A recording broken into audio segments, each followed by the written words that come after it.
Hello everybody, it's Gisela Hausmann back with her latest video blog. How I know for a fact that mainstream media isn't telling us everything they know. Well, obviously, certainty can only come from the fact that one offers them information and gets rejected.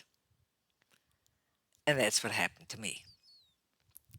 Now you might say, well, maybe your topic wasn't interesting to the journalists, or maybe you thought the audiences weren't interested in your topic, which are two very valid arguments. But not in this case. Because mainstream media wrote about my topic on a weekly basis for 2 years in a row. And that topic was Amazon's warehouse operations, the state of affairs at Amazon's warehouses during COVID, the incredibly high rate of serious injuries at Amazon's delivery stations, and everything that fits into this main topic. As it so happened, I was working at an Amazon delivery station during COVID. It didn't have anything to do with COVID. I was a transportation professional who was exploring the option if I wanted to work for the company, if I could make a career there, things like that. Then COVID struck and I was there. But even before COVID, right when I started working there, I realized that all the many articles that I had been reading about Amazon, hundreds, more than 1,000, never ever featured the complete information. Let me bring a brief, easy example. At Amazon's delivery stations, the workers had to sort packages into bags which stood on shelves. And the highest one of these shelves was set up so high that the average American woman could not easily reach it. The average American woman is 5'4", and in order to reach the shelf, one had to be at least 5'6". Now, obviously, if this worker is also supposed to hit a speed quota, then the problems balloon. And this was just one of the many things I discovered. Still, I didn't think too much about it. In my opinion, obviously, nobody had told the journalists. How were they supposed to know? Then, when I left Amazon, I decided I was going to write a book about my time at Amazon. In the past, I already written 4 books about various aspects of Amazon's operations. Now I was going to write a business biography which told the story of me working with and for Amazon for 25 years. Also wrote about the warehouses, the issues I noted, and the book pointed out solutions to these issues. So, on May 1st, 2021, I published Inside Amazon My Story. Now, at the time, COVID was still raging. The reporters still wrote all the time about Amazon.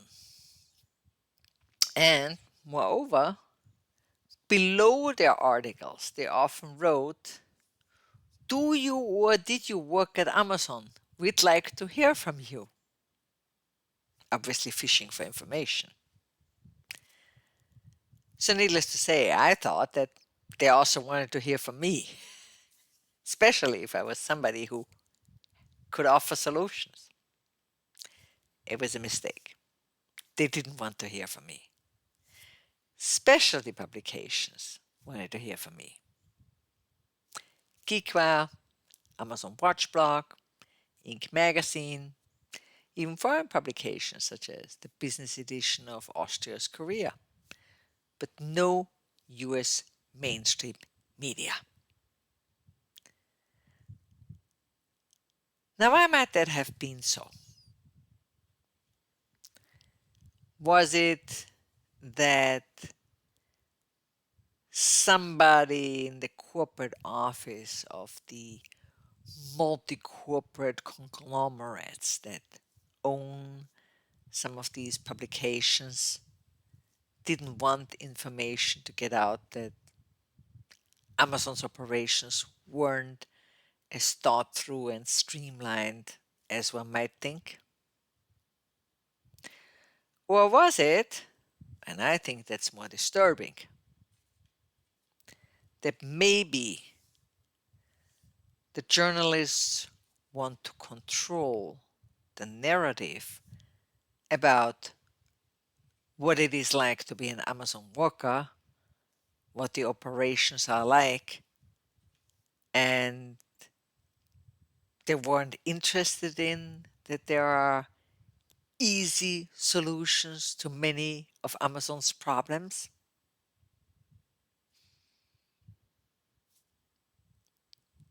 Or is it that it's not supposed to be known that many of Amazon's workers are very, very savvy people?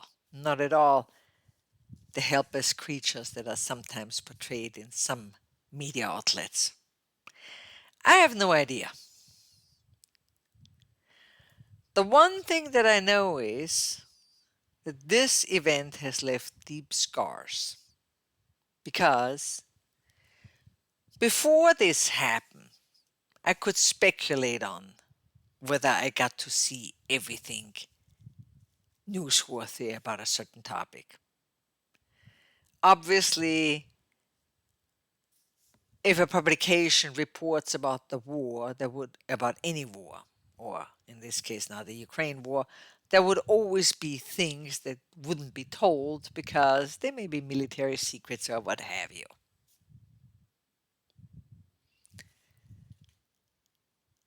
Maybe when it came to COVID, there were certain thoughts why people shouldn't know everything. But my topic was as simple as it could come. It was about a company which approaches the majority of US households at least once a month. It's about a company that is noted on the stock market, and shareholders have the right to know. It is a topic about laborers, which has been discussed for almost 2 decades. So if I, who have inside information about this, which has been published in a book that Amazon knows about, and I actually did this work. If I am not good enough as a source, or if they, mainstream media, decides that I am not a source they want to hear from, who else, which other sources are they rejecting just like me? That's the question. They don't need to tell me anything about Amazon. I already know. But chemistry was my worst subject in school. So I had a hard time following that conversation about COVID, the vaccines, and everything that went with it. I'm also not in Ukraine. I don't know Putin. And I don't know what this huge deficit means for my future, for my children's future, and for my little grandson's future. How am I supposed to judge the state of the economy if I just sit in my little town? And there are big things happening out there. And yet, now that this episode happened, I wrote more than 200 emails, but no journalist even wanted to speak with me, let alone write about anything. Now I know that there have to be other people who are rejected just like I am. I was. And they may have fed information about topics I wanted to learn about, and yet I don't get to see it.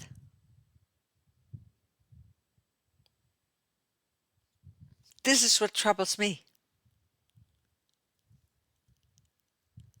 What do you think about this topic?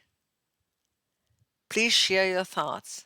This is probably among the top 5 important topics in the United States. If we can trust that mainstream media gives us the information that we need, things can get complicated. Please share your thoughts. If you haven't subscribed, please do. My next video blog will be about how at times it appears as if mainstream media is even helping Amazon. I'll see you then. So long.